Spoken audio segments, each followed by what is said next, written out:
ואנו מכריזים בזאת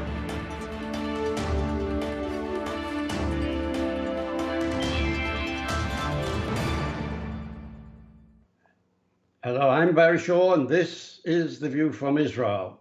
Today, my special guest is Dr. Mordechai Kedar, lecturer, researcher, specializing in Arab culture, Islamic groups, the political discourse in Arab countries, the Arab press. Mordechai Kedar served for 25 years in the IDF military intelligence, and I call him a friend. And today we're going to talk about Saudi Arabia. Moti, welcome to the show. Barry, it's my pleasure to be here with you. Good, okay. Today I've invited Moti Mordechai Kedar to talk to me about Saudi Arabia. So Moti, Saudi Arabia and Iran, what the heck is going on? Well, for millennia, the Iranian, or the Persian people, are in big problem with the Arabs, especially those who come from the Arab Peninsula, because until today, the Persians have not yet forgotten the defeat which they had on the hands of the Arabs who invaded the Persian Empire in the year of 636 CE, the Qadisiyah battle. The Arabs, who were few, defeated a giant army of the Persians, and they actually toppled the Persian Sasani dynasty. And they occupied the Persians, and they actually sold Persians to slavery, men to work in the fields and women to work in the bedrooms of the Arabs. And until this very day, the Persians have not yet forgotten and did not forgive the Arabs to what the Arabs did to them in those years, the humiliation which they suffered from on the hands of the Arabs. This historic memory plays a very important role until this very day. On the other side, the Arabs in the Arab Peninsula are Sunni Wahhabis, while the Persians are Shia. And the Shia, as you know, is some kind of an opposition to the Sunni rule in Islam. So the Arabs hate the Persians for being Shia. So here you are with mutual views which denigrate each other. And this is actually the cultural basis of the hatred between the Arabs in the Arab Peninsula, means the Saudis of today, and the Persians. You can have another issue.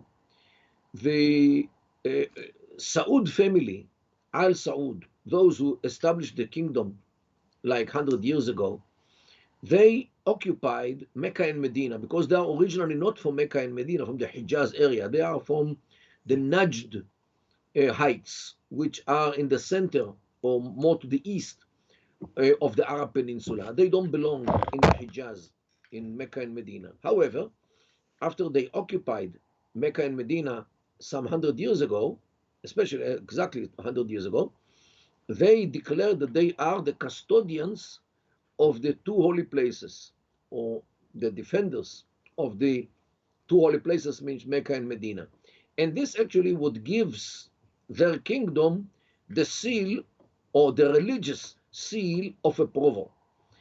However, the other Muslims, means other Sunnis like Hamas, or Shia especially, they don't agree to this custodianship of the Saud family over Mecca and Medina.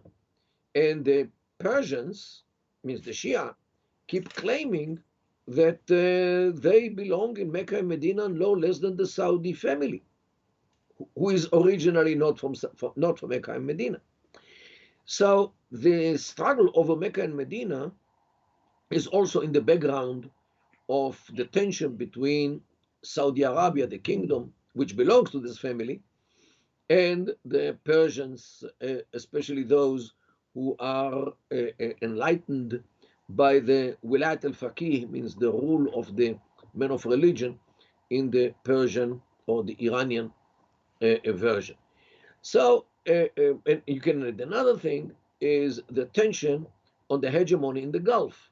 The Gulf, don't forget, is the biggest and most significant source of oil and gas on the global arena.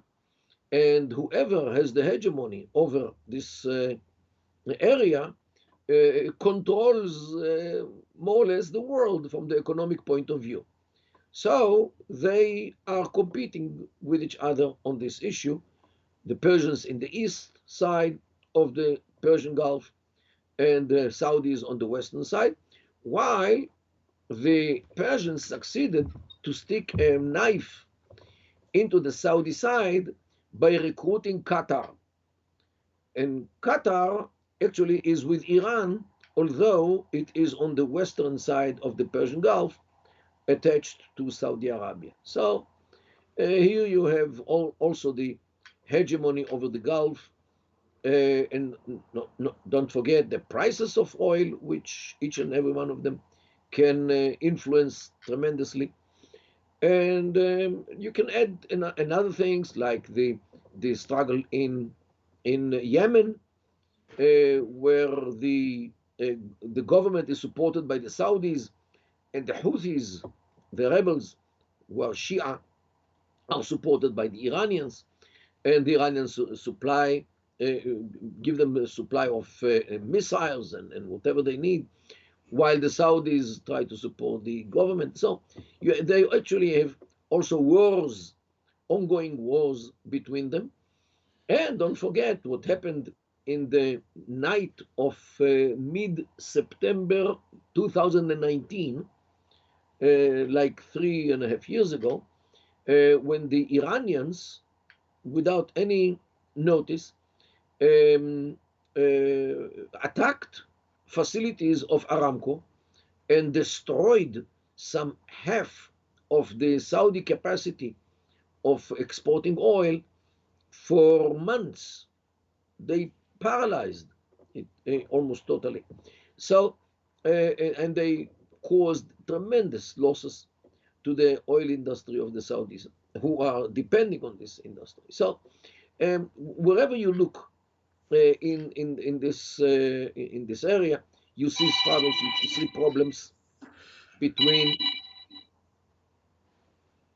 Carry on. Is it in my side? We have the meeting between the Saudi and the Iranian foreign minister who are meeting during Ramadan. And we have here Saudi Arabia, Iran, and China, which is basically a reshaping of the Middle East without the United States. What And brought this is this actually, alliance together? yeah, you're right. And what happens to, and you can add to this also what happens in Syria, where the Iranians support Assad, who is butchering Sunni Muslims for what 10 years, 12 years already, since March 2011. And the Saudis support the Muslims against Assad. And this is what I want to show you is the tension between Iran and Saudi Arabia, or the Persian people in Iran who are controlling the country, and Saudi Arabia. And so what happens today is actually against all odds. It's against the culture, against history, against religion, against sectarianism, against everything which these two countries believe. So how can we explain the rapprochement between Saudi Arabia and Iran? And here comes your question. The main element in this issue is the United States of America. Since the days of Roosevelt, there was some kind of understanding between Saudi Arabia and the West, especially America, the United States of America, which says that the Saudis will supply oil and gas to the Western world, and in return, the Western world will protect the Saudis from the Soviets and from Gamal Abdel Nasser, from Assad, the father, and Saddam Hussein, and Gaddafi, and all those Arab nationalists, especially those who are running after the socialism, will protect the Saudis, the kingdom, the counter-revolutionaries, from the revolutionaries, means Nasser and so forth. So this was the deal. The Saudi Arabia supplies oil and gas gets the protection of the West against the East, means against Soviet Union, and all those who were aligned with the Soviet Union. And this worked for many, many years. However, the United States of America started to betray the Saudis ever since the September 11 attacks on the Twin Towers and Pentagon in the United States of America. First of all, 15 out of the 19 those who perpetrated those attacks were from Saudi Arabia. Of course, they were rebels. They did not obey the government. Bin Laden is a rebel against the Saudis as well, not only against the Americans. So, but the Saudis were accused by the Americans because of the strict religious education in Saudi Arabia, which actually instilled into the people the idea that they should fight the infidels, and even those who do not go along with the government still want to fight the infidels, and this is why America suffers. And this is when America started to change its attitude to Saudi Arabia. Second thing was when the Americans supported the Muslim Brotherhood in Egypt in mid 2012, when Morsi, the Muslim Brotherhood president, became the president of Egypt. The United States, Obama was the president, supported the Muslim Brotherhood because he thought that if we Americans support the Muslim Brotherhood, the Muslims will love us and will stop attacking us in all kinds of places in the world. So they supported the Muslim Brotherhood and especially Morsi. Where is the problem? The Saudis hate the Muslim Brotherhood because the Muslim Brotherhood is a rebellious organization and rebellious ideology, while the religion in Saudi Arabia supports the government. And you cannot make any bridge between a religious interpretation of Islam, which supports the government in Saudi Arabia, and on the other side, religious interpretation of Islam, which is rebellious, which is the Muslim Brotherhood. It cannot be bridged. So the Saudis supported Sisi when he ousted Morsi a year later in mid 2013, and the Americans opposed Sisi because he removed the Muslim Brotherhood. So this was another clash between the United States and Saudi Arabia because Obama supported the Muslim Brotherhood and the Saudis were totally against them. The third issue between the United States and Saudi Arabia is the negotiations with Iran about the nuclear program, which started all the way in 2013 into 14, and the signing it of 2015. And this is also was something which the Saudis felt like a knife in their back, stuck in their back by the Americans. So this is another thing. So America, little by little, finds itself in a position which the Saudis actually hate America. The Saudis hate America because of what the Americans are doing. You can add to this the permissiveness in America and all kinds of other things which the Saudis do not like, and they blame the West for developing all kinds of devices like TV, like cell phones, which actually are destroying the set of values in the Islamic family, especially when it comes to gender issues and sexual issues and family issues. So all in all, when you sum the whole thing, America and the West actually betray the Saudis, as the Saudis, and this is how they feel. And now they have the Iranian enemy. As long as Israel was powerful, they leaned on Israel for a while. And this is why the Saudis supported the Abraham Accords. This is why they also encouraged Bahrain to join it. They even allow El Al to fly above Saudi soil. They encourage the Omanis to allow Israel the same thing, so Israelis can fly to the east above Saudi Arabia and Oman, which eases it very, very, very much. So the Saudi Arabia was with the Abraham Accords, although it did not join them explicitly.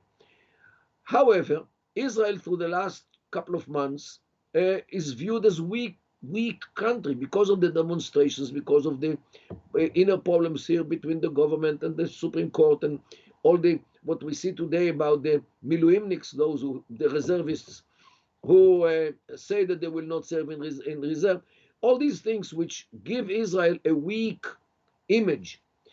So the Saudis, when they see the Americans betray them, the Israelis are weak. Now they think in the logic of, if you cannot beat them, join them. So if they cannot beat the Iranians, let them join the Iranians. Not only this, they see also the war in Ukraine. And they see how the West actually betrayed Ukraine by not supporting it in a way which will kick out the Russians. And don't forget that the Saudis know about the Budapest Memorandum of 1994, where the West committed itself to the contiguity of the Ukrainian land. And here they see already 8 years ago, when the Russians are annexing the Crimean Peninsula to Russia, and the West does nothing. And now the war, Russia devastates Ukraine, and the West, what does the West do? Sells weapons to the Ukrainians, make money. So this is what the Saudis see, that the West is weak, the West is treasonous, and the West cannot be relied on.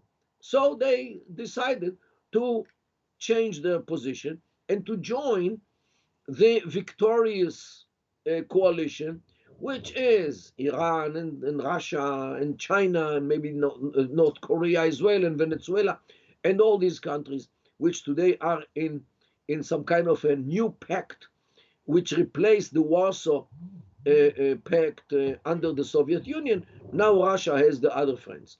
So the Saudi Arabia say the West is treasonous, Israel is weak, so let's join the other side, which we do not succeed to beat. So this is what happens today, and this is actually I would say, the new constellation of the Middle Eastern powers, and even on the global arena. And now we have to cope with this. Maybe if Israel gets its act together, maybe the Saudis will return to rely on us. Don't forget that the Emiratis and the Bahrainis also have some reservations now about what happens in Israel, and this does not contribute to their commitment to the Abraham Accords. Marty, speak to me, if you would, about the code of honor by the current administration in the United States. One, they insulted the Crown Prince, accusing him of the death of Khashoggi on the one hand, and then the President of the United States comes begging to the Crown Prince for oil as the United States reserves are going down. Do you think that, seeing it from the eyes of Arab honor and the system of honor, the insults he received, and the way that Biden comported himself when he visited him in Saudi Arabia, helped or played into this decision of the Crown Prince to make this a deal, this pact with Iran under the aegis of China instead of the United States? Definitely.